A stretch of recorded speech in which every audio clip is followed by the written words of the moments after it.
space. The final frontier. He said the thing! Set 7 years before the original series, Star Trek Strange New Worlds follows Captain Christopher Pike as he explores the galaxy with the Starship Enterprise and her intrepid crew.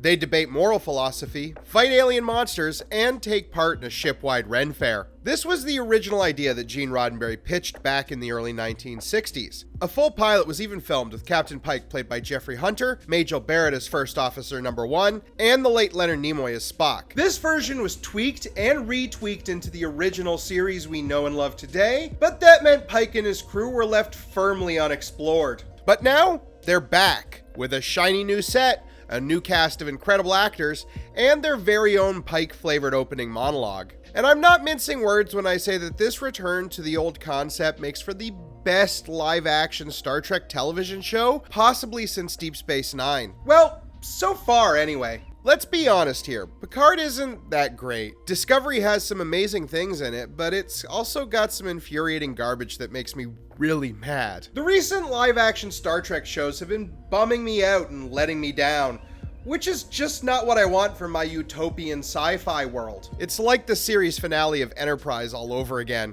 only it's every episode.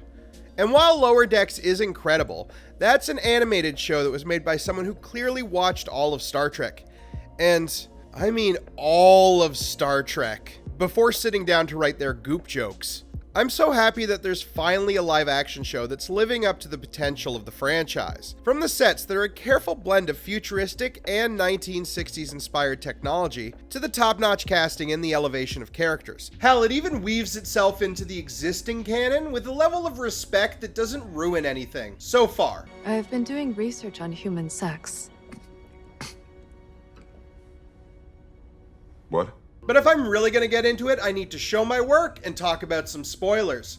Skip to this time code for my final synopsis and rating. The series starts off strong with some loose threads left over from Discovery's second season. Pike learned of his ultimate chair-bound fate with some Klingon time crystals. Now he's faced with the dilemma that will carry through the entire season. Should he try to avoid his fate, even if it means the deaths of several cadets? Or should he face it with pride, knowing he still has time to do more good? Anson Mount said he wanted his defining characteristic for Pike to be his heart, and he demonstrates that at every turn. This is a captain that's the slowest to violence, perhaps the most out of all that's come before. Picard is quicker to throw a punch than Pike is. It doesn't mean he's not a competent leader. When the Gorn introduced an intense cat and mouse, Pike's daring maneuvers around a black hole lead to the survival of all. He also isn't afraid to wave his big stick around, and by that I mean the Enterprise. The rest of the crew are worthy of their Star Trek lineage. Lieutenant Una is a character that previously even lacked a full name. The show has greatly expanded on her with a backstory involving Lieutenant La'ana.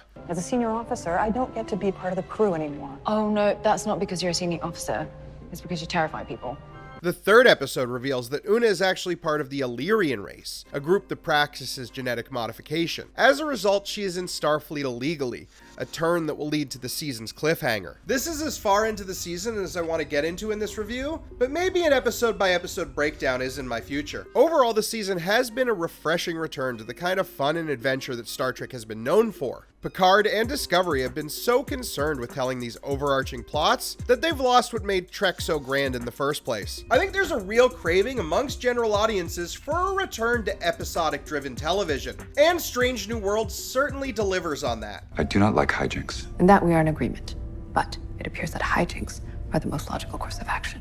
I'm genuinely excited for a second season, which is the first time in a while. Lower Decks has been fun and true to Trek, but Picard and Discovery always just left me with a vague hope that next season would be better. All in all, Star Trek Strange New Worlds has earned its season 2. There is some room for improvement, and certainly characters will be even better developed. I, for one, have one very important request. Paramount, don't touch that hair. Strange New Worlds gets a 4.5 out of 5. All right, everybody, thank you for watching this review of Star Trek Strange New Worlds. I'm really looking forward to the new season, and I'll probably be covering that a little bit more in depth as it comes out. All right, everybody, thank you so much for watching. Don't forget to like and subscribe, and remember, stay safe and be who you are.